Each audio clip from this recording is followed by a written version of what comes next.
Happy Sunday to everybody. I wanted to come on here and do a quick YouTube vlog, as you crazy kids call it these days. It is the 30th of September. Tomorrow starts October, my favorite month of the year. Technically Oktoberfest is in September. However, Galveston, Texas has a really good Oktoberfest in October, which, that's one of the reasons why October is my favorite month of the year. And this year, my wife and I are going there for our anniversary. So we got married in October. We're going to do our anniversary trip to Oktoberfest. So it's my anniversary and Oktoberfest. Halloween this month is going to be in October, of course, my favorite holiday. And Halloween leads me to my fourth and final reason why October is my favorite month. The annual book signing that me and my fellow authors do in the Dallas area. I talked about this before. It's called All Hallows Reading. We did it last year at a Half Price Books, and this year we're doing it at a place in Garland, Texas called A Galaxy Called Dallas. That's the name of the venue, and we got t-shirts made up for it.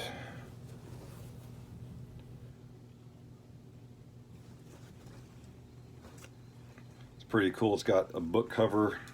Well, the design is there's a book cover for each author involved. Land on the Verge of Darkness by John Moody. That's The Damon Cloak of Hanael by me.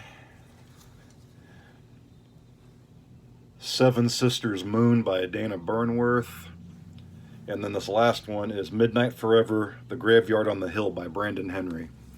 I just picked one book at random, for this thing. The address is up at the top, or at the bottom, A Galaxy Called Dallas. The second annual All Hallows Reading, which from here it looks backwards because I got the camera doing the thing, but I don't know. It'll probably be back to normal when I upload the thing. I don't know. Anyway, that's our shirt. Right now it's just the four of us plus the guy James Pickering, who it's his comic book shop that we're doing it at. Got a shirt for them and him, but I haven't got shirts for everybody in the world right now, which maybe at some point I will. Anyway, that's going to be the 13th of October, the second annual All Hallows Reading. Oh, and incidentally, I have another book signing coming up. I've talked about this too on November 3rd. It's just going to be me, though, at a place called Sip and Stir Coffee House in Dallas. It's going to be with my poetry book, but I'll discuss that more at another time. I wanted to come on here real quick since my book signing is coming up. One of the books I'm going to have is Haunting on the Nobility. It's my haunted cruise ship book. At the time I wrote this, I was going to do a haunted house story, but I figured everybody does a haunted house story, which I'll still do one eventually at some time, but my wife and I like to go on cruises, and I decided, hey, how about a haunted cruise ship? They have art auctions on board. I'll have a haunted cruise ship with a cursed painting at the art auction. And that evolved into my story. So I wanted to read a small excerpt from this.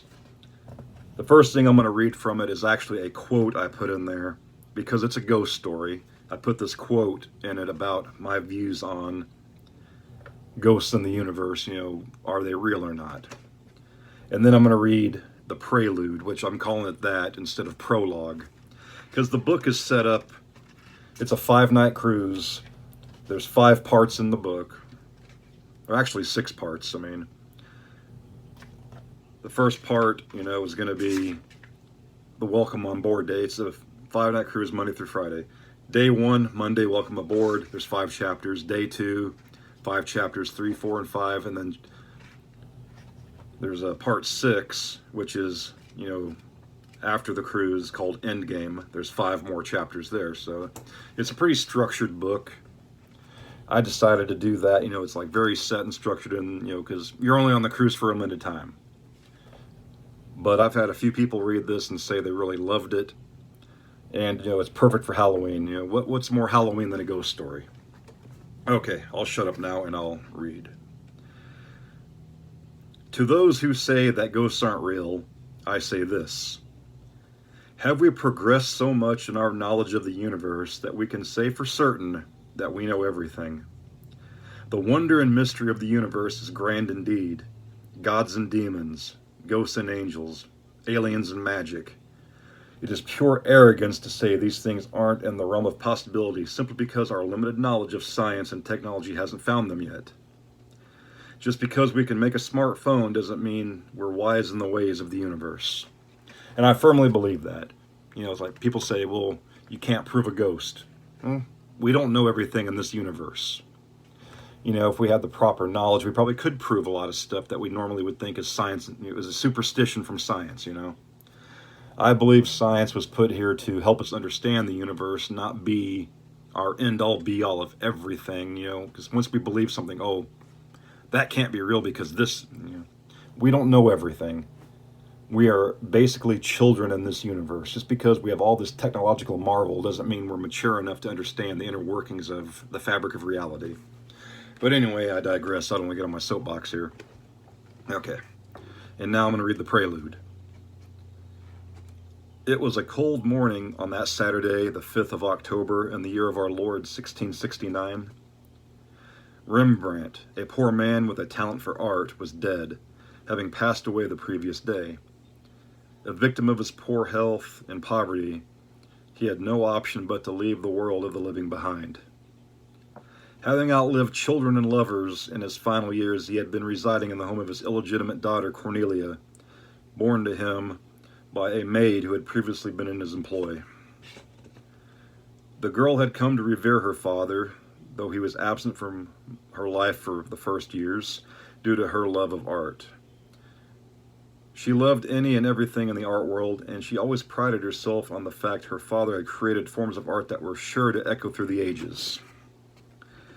It was on this day, a mere day after her beloved father passed on, the girl had come across a painting that she didn't know existed. It was a simple landscape, a grassy field in the sun, but she recognized the handiwork of her father anywhere. Somehow the painting ended up in another's home, that of a local nobleman.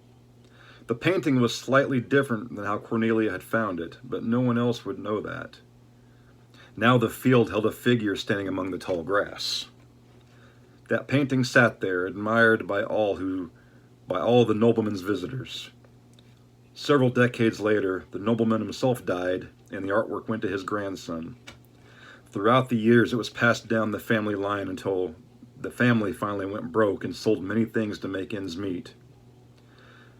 In early May of 2014, the painting was acquired by the East Parker Art Gallery of New York, New York. 5 weeks later, the painting was moved to a cruise ship for an onboard art auction held on most cruise lines by East Parker. It was in that second week of June of 2014 when 30-year-old Air Force veteran Bill Bauer attended his first cruise on board the Caribbean King's Cruise Line's flagship, the Nobility. It was his first real vacation in 5 years, and being that he was recently celebrating his 30th birthday, he decided that an adventure on the big boat would be just what he needed. And after that, the story truly begins. Like I said, that's going to be featured at the All Hallows Reading, and I really hope to see a lot of you there. I'll have hopefully plenty of copies on hand of that and the Demon Cloak of Hanael, which I got a copy right there, but I don't really feel like standing up right now to get it. I'm old and my back hurts. Okay. That's just about all I got. Anything else?